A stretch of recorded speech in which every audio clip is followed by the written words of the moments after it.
Hello guys, welcome to my channel. Hello guys, welcome to my channel. Gimana sih?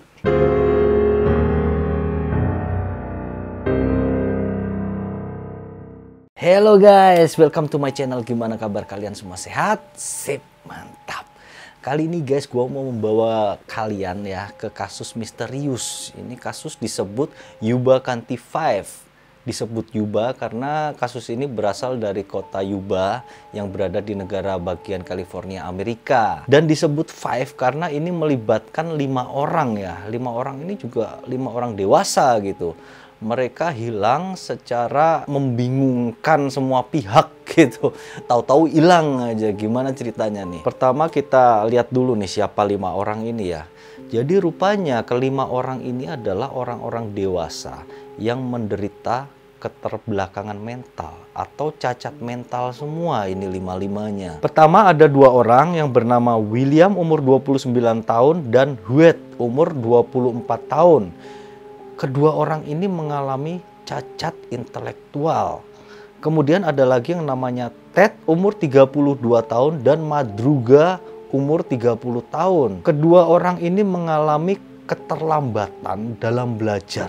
Jadi dalam menyerap segala sesuatunya itu mereka lambat banget gitu loh.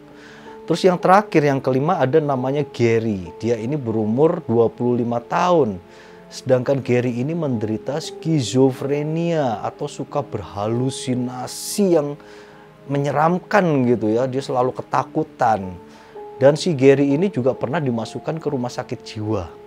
Jadi 5 orang ini bermasalah secara mental semua ya. Pada saat itu mereka ini tergabung dalam satu organisasi untuk khusus orang-orang seperti itu ya. Organisasi ini bernama Gateway. Kelima orang ini mempunyai satu hobi yang sama.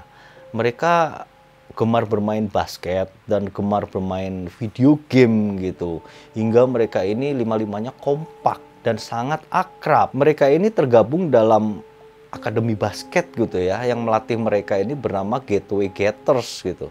Pada saat itu di Amerika ini ada pertandingan khusus untuk orang-orang yang mempunyai kelebihan ini gitu. Pertandingan antara negara bagian. Kelima orang ini adalah wakil dari negara bagian California. Dan pertandingan ini dilaksanakan di California State University. Hingga pada hari pertandingan itu terjadi pada tanggal 24 Februari tahun 1978. Pada pertandingan yang dilaksanakan pada tanggal itu, mereka melalui fase pertama penyisian itu dengan kemenangan. Sehingga mereka akan melanjutkan pertandingan kedua pada keesokan harinya. Nah, setelah menyelesaikan pertandingan yang pertama, mereka langsung pulang ke rumah, kembali ke Yuba County ya, rumah mereka. Karena mereka kan pagi-pagi harus berangkat lagi untuk melakukan pertandingan yang kedua. Dan ternyata jarak dari universitas itu menuju Yuba County ini lumayan jauh, berjam-jam. Sehingga pada saat itu orang tua mereka ini, jadi sebenarnya 5 orang ini meskipun sudah dewasa, itu mereka masih tinggal bersama orang tua mereka masing-masing gitu. Padahal kan aneh ya kalau di Amerika itu terutama kan umur 18 itu sudah wajib keluar dari rumah. Kalau ini enggak, mereka karena mempunyai kelebihan itu mereka tetap di rumah orang tuanya sampai pada berumur gitu. Mereka ini dijadwalkan untuk sampai ke rumah masing-masing di Yuba County itu pada jam 10 malam. Akan tetapi pada malam itu hingga jam 10 malam para orang tuanya ini mulai gelisah. Karena anak-anak mereka belum juga sampai ke rumah. Hingga ditunggu sampai keesokan harinya, itu anak mereka tidak kembali, 5-5-nya nggak ada yang kembali satupun. Orang tua ini ya yang merasa sangat gelisah karena tahu ya anak mereka ini perlu perhatian khusus gitu. Mereka sangat khawatir. Hingga pada hari itu juga orang tuanya ini langsung melapor ke pihak kepolisian. Mereka mendesak kepolisian untuk langsung melakukan penyelidikan dan pencarian gitu. Karena sebenarnya aturan dari kepolisian itu ya 2 hari setelah orang tidak kembali ke rumah itu baru bisa mengajukan kehilangan gitu loh. Tapi ini orang tua mendesak karena anaknya seperti itu kan. Akhirnya polisi pun mengalah, mereka langsung mencari anak-anak mereka itu. Pencarian dari polisi dan orang tua ini dilakukan dengan menyusuri rute ya antara kota Yuba sampai ke universitas tempat mereka melakukan pertandingan.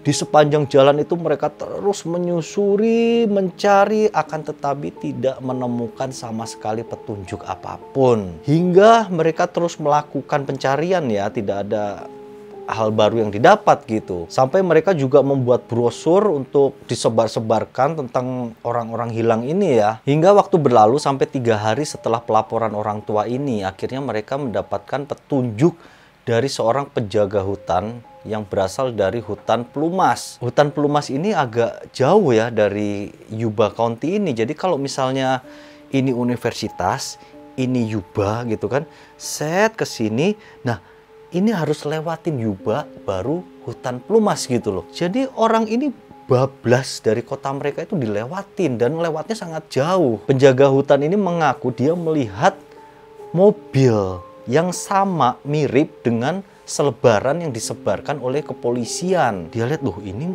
sama nih mobilnya. Akhirnya dia pun melaporkan. Pengakuan dari penjaga hutan ini bahwa pada tanggal 25 Februari itu mobil sudah terparkir di hutan Plumas. Jadi keesokan harinya setelah 5 orang ini bertanding ya, mobil ini sudah terparkir di situ.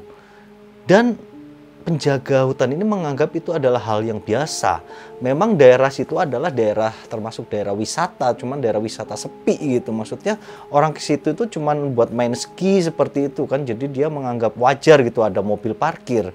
Akan tetapi keesokan harinya tanggal 26 itu mobil nggak berubah posisi gitu, tetap di situ.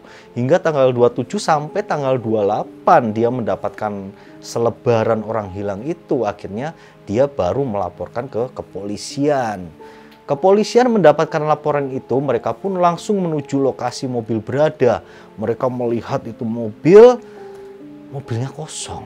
Jadi mobilnya itu baik-baik aja ya kondisinya, maksudnya itu bensin oke, mobil juga dinyalakan bisa gitu, jalan hidup dengan sempurna gitu. Jadi orang-orang ini bukan tersesat, bukan karena mobil rusak, bukan karena bensin habis. Aneh gitu. Kenapa orang-orang yang gak ada sama sekali di dalam mobil pada kemana? Mereka pun langsung menyusuri tempat sekitar untuk mencari kelima orang ini. Cuman memang pada saat itu ketebalan salju itu cukup tinggi gitu ya, cukup tebal hingga pencarian ini tidak maksimal, tidak bisa mencapai radius yang jauh, cuman di sekitar situ aja.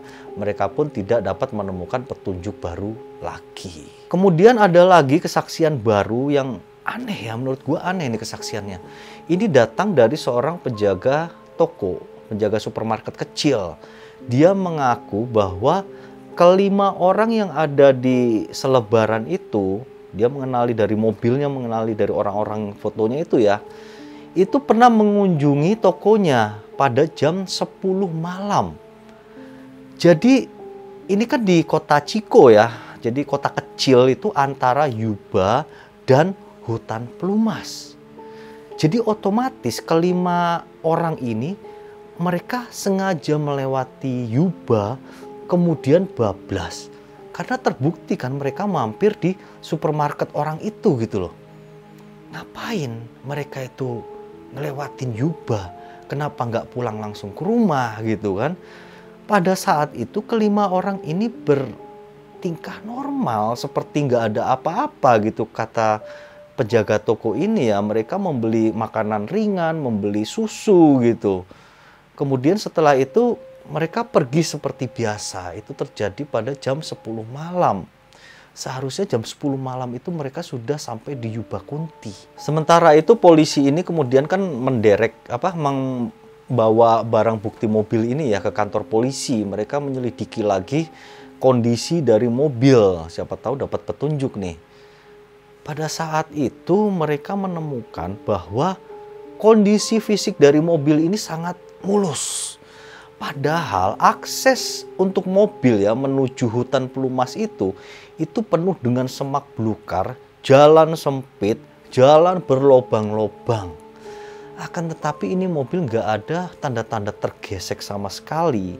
Kemudian knalpot mobil yang rendah itu ya, sedan kan rada rendah ya, itu nggak ada gesekan sama sekali di bawahnya.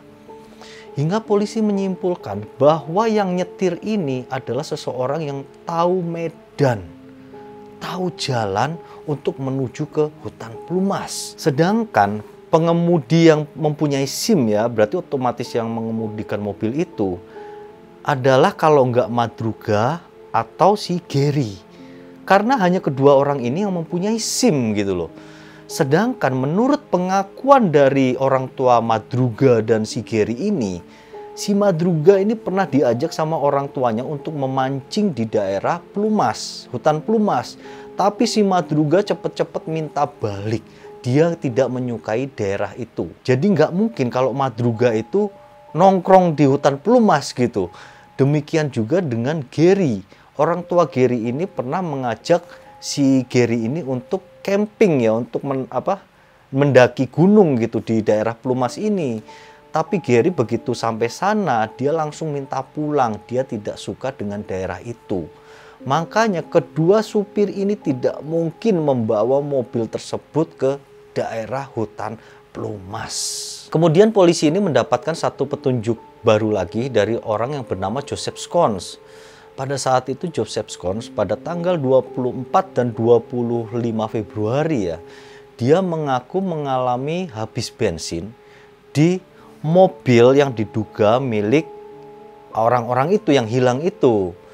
Jadi dia parkir mobilnya itu di depan dari mobil yang orang-orang ini kan. Pada saat itu terjadi sekitar maghrib ya, awalnya mobil dia itu mogok. Hingga kemudian sampai tengah malam, jadi si Joseph Scones ini kan nggak bisa ngapa-ngapain gitu ya, maksudnya bensinnya habis gitu. Nah, dia melihat ke belakang itu tidak ada penghuninya. Memang di mobil mereka ini dari si Joseph Scones melihat ini memang sudah tidak ada orang di dalamnya gitu loh. Nah, kemudian sambil menunggu bantuan, si Joseph Scones ini tinggal di dalam mobil. Dia menutup rapat mobilnya biar anget gitu kan. Hingga kemudian sekitar jam 12 malam, dia melihat ada aktivitas di mobil di belakangnya. Ya nggak belakang banget gitu, rada jauh gitu kan. Mobil itu tiba-tiba nyalain lampu. Lampu depan itu nyala. Kemudian si Joseph Scones ini keluar dari mobil. Terus dia begini-gini minta bantuan maksudnya gitu kan. Tampak bayang-bayang ada seperti siluet gitu ya. Ada orang di situ dan ada tampak seperti seorang wanita yang menggendong bayi. Aneh ya, dingin-dingin gitu. Malam-malam ada wanita menggendong bayi. Pada saat itu setelah Joseph Scones minta tolong gini dari mobilnya, itu mobil tiba-tiba langsung lampunya dimatikan lagi. Setelah itu tidak beberapa lama si Joseph Scones ini kan balik lagi ke dalam mobil kan. Nah, 2 jam kemudian ada lagi peristiwa baru. Ada beberapa mobil datang mendekati mobil orang-orang yang hilang itu. Lampu-lampu mereka menyala semua. Nah, si Joseph Scones kembali keluar mobil dan minta tolong lagi dari mobilnya gitu. Akan tetapi mereka kembali mematikan lampu mereka semua. Pada saat itu kembali dilihat ada bayang-bayang beberapa orang tampak keluar dari mobil. Itu adalah kesaksian dari Joseph Scones. Cuman setelah diteliti ya itu hanyalah sekedar kesaksian aja gitu ya. Ke TKP juga udah nggak ada gitu kan. Hanya masukan sedikit saja dari Joseph Scones. Kemudian waktu berlalu hingga 4 bulan kemudian, tepatnya di bulan Juni. Pada saat itu ada seorang pendaki gunung ya menemukan bau busuk, bukan menemukan, membau bau busuk yang berasal dari sebuah trailer yang berada di tengah hutan. Kemudian penjaga hutan itu melihat ya, menyelidiki trailer itu, ditemukanlah ada seonggok tubuh mayat manusia yang sudah mulai membusuk. Jadi baunya itu udah kemana-mana. Si pendaki ini pun kemudian langsung menuju kantor polisi, dia melaporkan hal tersebut. Kemudian polisi pun langsung mendatangi tempat itu. Mereka mendapati Ted sudah terbujur kaku di dalam trailer itu. Kemudian polisi pun langsung membawa jasad dari Ted ini untuk divisum ya, diteliti oleh pihak kedokteran. Kemudian mereka mendapatkan satu kesimpulan bahwa Ted ini meninggal karena akibat kelaparan. Padahal itu sebenarnya adalah hal yang tidak mungkin terjadi. Kenapa? Karena di dalam trailer itu banyak sekali stok makanan yang tidak tersentuh. Di dalam trailer itu ada makanan kaleng-kaleng, ada stok, pokoknya banyak banget gitu loh. Kenapa si Ted ini bisa meninggal karena kelaparan gitu. Kemudian polisi langsung menindaklanjuti dengan mencari daerah sekitar sampai mereka akhirnya berhasil menemukan jasad-jasad selanjutnya. Mereka menemukan Madruga dan Sterling. Saat itu kondisi mereka sudah tinggal tulang belulang. Mereka menemukan jasad mereka ini kira-kira jarak 18 km dari trailer ini berada gitu loh. Dan pada visum awal kepolisian, mereka ini diduga meninggal karena hipotermia. Dan kenapa mereka tinggal tulang belulang itu diduga lagi karena mereka dimakan ya. Jasad tubuh mereka ini sudah dimakan sama binatang buas yang ada di hutan itu. Hingga 2 hari kemudian kepolisian dan orang tua dari para korban ini ya menemukan lagi jasad selanjutnya. Jasad ini milik Huet. Huet itu ditemukan sekitar 3,2 km dari trailer. Cuman ditemukannya hanya berupa tulang punggung aja gitu loh. Mereka menduga bahwa itu adalah tulang dari Huet karena di situ juga ditemukan pakaian, sepatu, dan celana jin dari Huet gitu. Kemudian polisi ini melanjutkan lagi dengan pencarian di sekitar itu hingga tidak jauh sekitar 90 meter dari penemuannya yang pertama.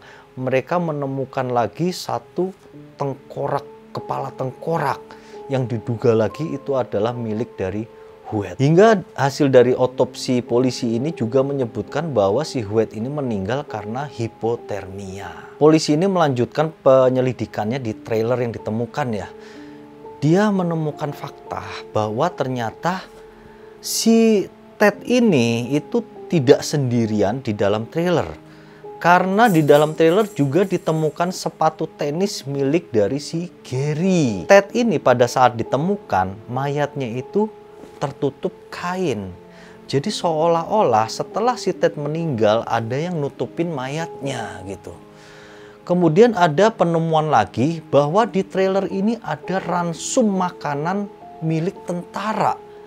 Jadi rupanya ya si Gary ini adalah mantan tentara. Dia pernah dinas di tentara sampai dia didiagnosa skizofrenia hingga dia pun dipecat dari ketentaraan. Dan ransum makanan itu yang dari tentara itu kenapa ada di trailer? Kemudian memang yang bisa ngebuka makanan-makanan itu kan harus seorang tentara, si Gary yang bisa gitu. Seolah-olah makanan itu sudah disiapkan di dalam trailer. Jadi berdasarkan petunjuk makanan ransum tentara yang ada ya, kita bisa menyimpulkan atau kepolisian ini menyimpulkan bahwa ini ada hubungannya dengan Gary. Berarti kemungkinan Gary itu ada di trailer bersama si Ted. Dari sepatu tenis dan ransum makanan.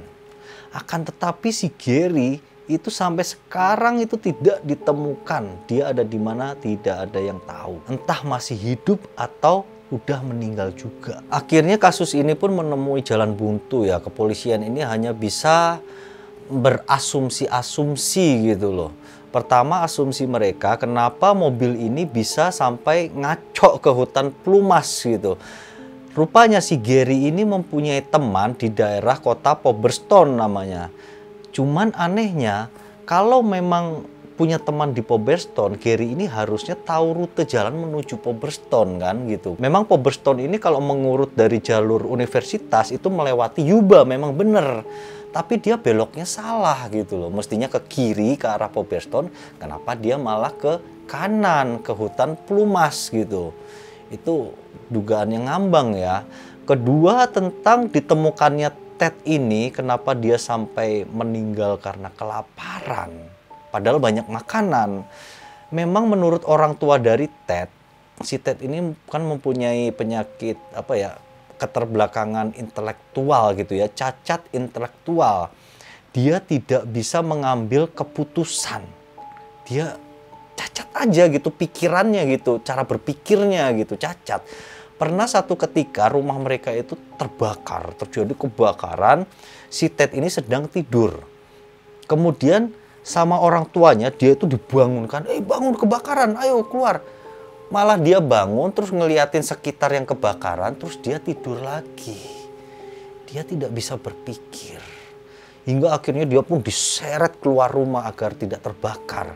Makanya merujuk dari perkiraan ya, merujuk dari sifat Ted ini, diperkirakan bahwa Ted itu bisa saja makan makanan itu. Akan tetapi dia tidak mau memakannya karena dia merasa makanan itu bukan miliknya. Itu bukan punya gua nggak boleh makan. Itu salah satu kecacatan dari intelektual si Ted. Hingga dia pun akhirnya meninggal karena kelaparan. Sampai badannya kurus kering. Seperti itu. Tapi kalau menurut gua nih guys ya, sebagai ya kita pikir secara logika aja gitu ya, kenapa mereka ini sampai berhenti di tengah hutan gitu. Memang ada beberapa kemungkinan. Pertama itu memang bisa jadi mobil mereka ini terperosok di hutan, terperosok. Kemudian bisa jadi bahwa ada salah satu dari mereka ini sakit gitu loh.